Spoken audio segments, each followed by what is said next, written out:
এই রমজান মাসে মেয়েরা সবথেকে বেশি কি মিস করে জানেন? বাবা মার সাথে বসে একসাথে ইফতার করাটা। আমি এই রমজান মাসে ইফতারের সময় তাদেরকে আরো বেশি মিস করি। মেয়েদের বিয়ে হয়ে গেলে তারা বাবার বাসার অতিথি হয়ে যায়। কথাটা আসলেই সত্যি, আর এই বিষয়টা অনেক কষ্টদায়ক। একটু বেশি সময় নিয়ে যদি বাবার বাসায় থাকতে যাই, তাতেও আশেপাশের মানুষের কত সমালোচনা। মেয়েটার শ্বশুর বাড়িতে কিছু হয়েছে বলেই মনে হয় এতদিন ধরে এই বাবার বাসায় পড়ে আছে।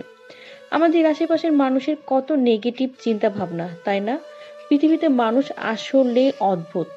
যাই হোক, ষষ্ঠ রোজায় আমি আমার বাবার বাসায় চলে গিয়েছিলাম। আম্মু সেদিন ওই বাসায় যেতে বলেছিল, আর আমারও সেদিন তাদের কথা খুব বেশি মনে পড়ছিল, তাই আমি সেদিন চলে গিয়েছিলাম। আম্মু কাজ করছিল, তাই ভাবলাম ফলগুলো আমি কাটি। আর এতেও আম্মুর প্রবলেম, আমার মা আমাকে কোনো কিছুই করতে দেয় না বিয়ের আগে থেকেই। যেখানে সব মায়েদের কমপ্লেন থাকে যে আমার মেয়ে কোনো কাজই করে না, সেখানে আমার মা যাই হোক, এদিকে আমি আপেল, মালটা, তরমুজ সব কেটে নিয়েছি। ওদিকে আব্বু ইফতার নিয়ে চলে এসেছে। ইফতারির সময় প্রায় হয়েই গিয়েছিল, তাই আমি সবকিছু রেডি করছিলাম, আর আব্বু কি কি নিয়ে এসেছিল সেসবও বের করছিলাম। আব্বু বেগুনি, পেঁয়াজি, জিলাপি, ঝুরি, নিমকি, বুন্দিয়া এসবই নিয়ে এসেছিল। আর আমাদের তো ইফতারের সময় এসব লাগবেই। আর এদিকে ফারহান বাবু জিলাপি দেখে তার খুব লোভ লাগছিল, আর সে তো জিলাপি খাওয়া শুরু করে দিয়েছে। ও কিন্তু বাসায় একদমই জিলাপি খায় না, সে মিষ্টি জিনিস কোনো কিছুই পছন্দ করে না।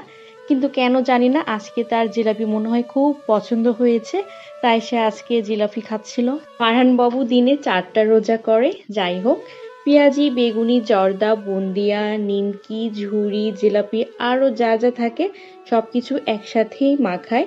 জিলাপি বুন্দিয়া ছাড়া কিন্তু মুড়ি মাখানো আমার একদমই ভালো লাগে না। এই রমজান মাসটা জুড়েই আমরা ঘরেই ইফতার করি, ডাইনিং টেবিলে কেন জানি না ইফতার করতে ভালো লাগে না।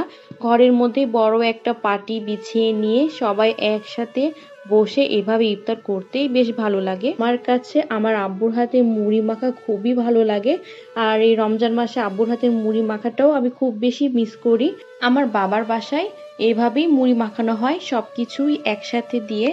আর তোমরা কারা কারা এরকম করে মুড়ি মাখা খেতে পছন্দ করো কমেন্টে বলে যেও। আমার কিন্তু এভাবে মুড়ি মাখা খেতে বেশ ভালো লাগে, কিন্তু মিষ্টি না হলে একদমই খেতে ভালো লাগে না। বেশি বেশি বুন্দিয়া আর জিলাপি হলে আর তো কোনো কথাই নেই। আমরা সবাই ঘরে ইফতারি করছিলাম, আর ওই দেখেন ফারহান একা একাই ঘুরে বেড়াচ্ছে, আর ও তো আগে ইফতারি করে নিয়েছে। যাই হোক, তো আজকের ভিডিও এতটুকুই। সবাই ভালো থাকবেন, সুস্থ থাকবেন, আর আমার পেজটাতে ফলো দিয়ে রাখবেন। আল্লাহ হাফেজ।